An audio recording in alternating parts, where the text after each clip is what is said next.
Halo teman-teman semuanya, pada kesempatan kali ini saya akan mendemonstrasikan sebuah alat atau sistem yang bernama AMS DRM Tracker. Sistem ini dipesan secara custom oleh PT Paragon Teknologi dan Inovasi yang berletak di domisili Kabupaten Tangerang. Saya juga berterima kasih kepada Pak Faris yang sudah memesan dan percaya kepada saya. Nah, ini dia perangkat AMS DRM yang akan kita gunakan. Alat ini memiliki sistem RFID untuk mendeteksi kartu akses ketika kartu yang terdaftar ditempelkan.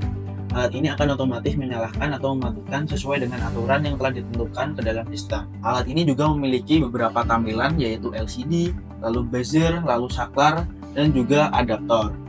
Nah, selanjutnya di sebelah kanan ini juga dilengkapi dengan notifikasi LED, di mana ketika sebuah DRM membutuhkan maintenance, maka LED ini akan secara otomatis menyala, yang dimana bahwa DRM harus dilakukan maintenance.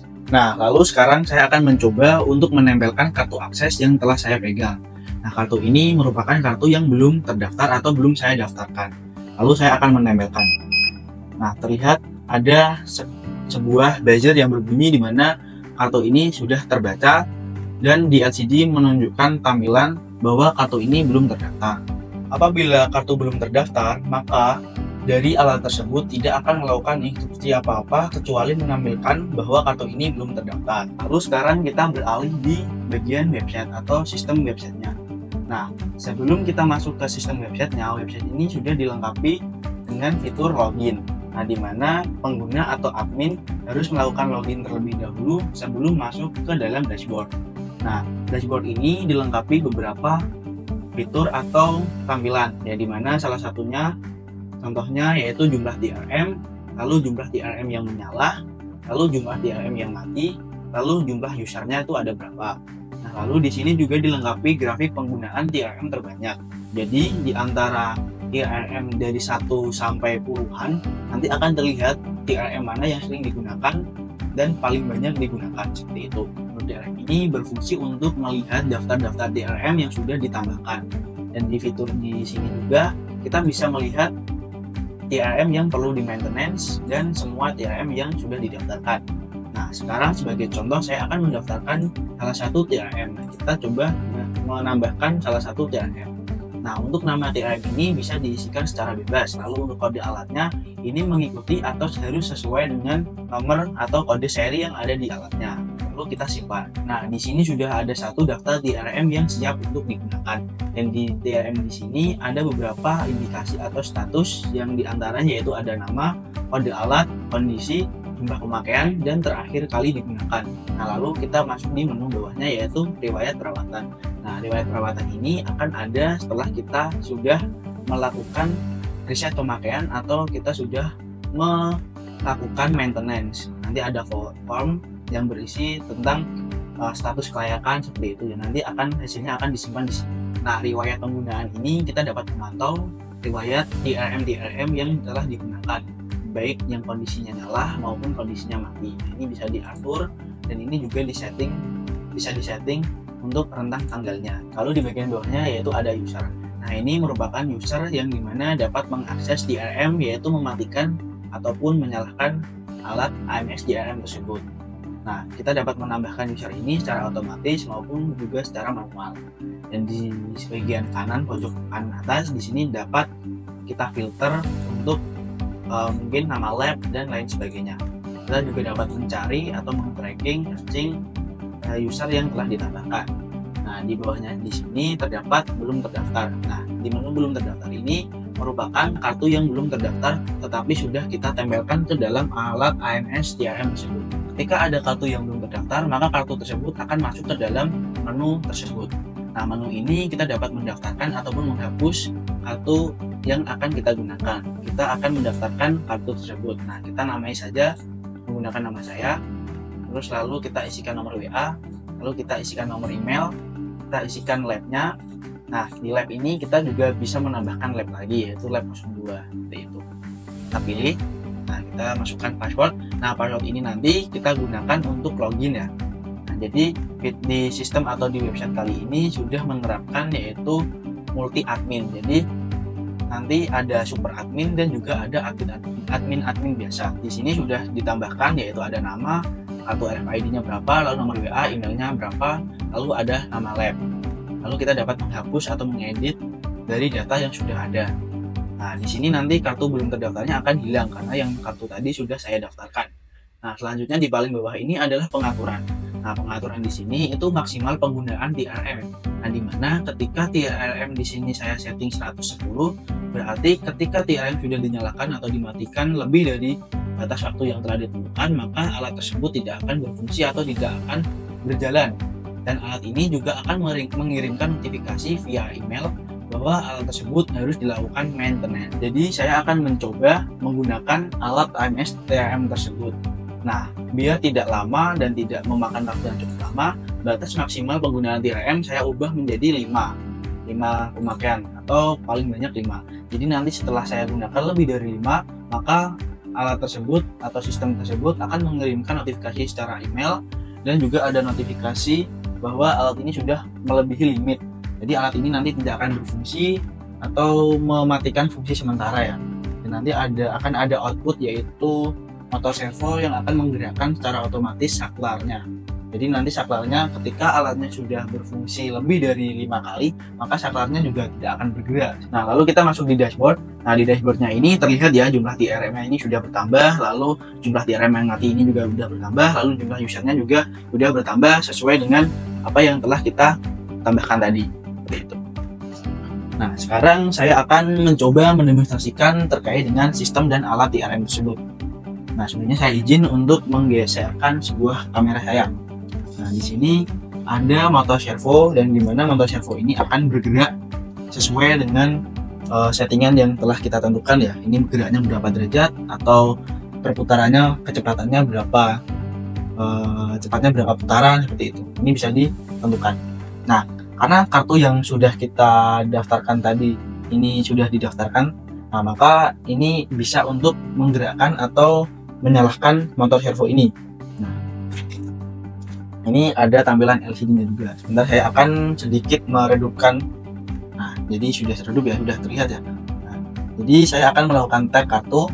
Nah, di mana ini servo ini akan bergerak. Nah, ini akan bergerak secara pelan. Nah, kenapa pelan? Karena supaya tidak merusak saklarnya. Nah, sekarang di bagian websitenya kita lihat, kita refresh. Nah, jadi yang dimana tadi TRM-nya mati, sekarang kondisinya menyala ya. Kita bisa lihat TRM di menu TRM ini. Nah, ini sudah kondisinya sudah menyala dan jumlah pemakaiannya sudah 1 kali. Nah, ini terakhir digunakan 5 Februari, tanggalnya 5, bulannya sekian, lalu ada tahun dan juga ada jam. Itu. Nah, lalu di riwayat penggunaan ini juga harusnya sudah masuk. Nah, ini waktu dinyalakan, lalu ada waktu dimatikannya kapan. Ini sudah digunakan selama 1 menit. Nah, setelah kita gunakan selama 1 jam, maka di sini juga akan sesuai durasi menyalakannya yaitu 1 jam yaitu. Nah, kita coba untuk mematikannya lagi. Nah, servo ini juga akan bergerak. Nah, ini akan melakukan pergerakan di mana servo ini akan mematikan saklar dan di dalam tampilan LCD ini juga ada fitur atau tampilan bahwa alat TRM sudah berhasil dimatikan gitu. Nah, kita coba refresh ya nanti kita refresh di webnya. Nah, ini waktu dimatikannya juga sudah sesuai, lalu TRM-nya yang tadinya menyala sekarang sudah dalam kondisi mati. Nah, ini sudah digunakan yaitu 1 kali. Kita masuk di dashboard. Nah, ini juga sudah sesuai harusnya. Nah, lalu kita coba membuat alat ini menjadi limit. Nah, kita akan men-tap-kan kartu selama 5 kali. Nah, ini tap kartu yang penggunaan kedua, kita matikan. Nah, ini yang ketiga.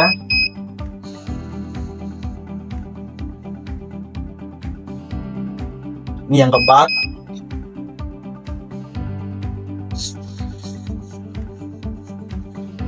Nah, ini harusnya yang terakhir.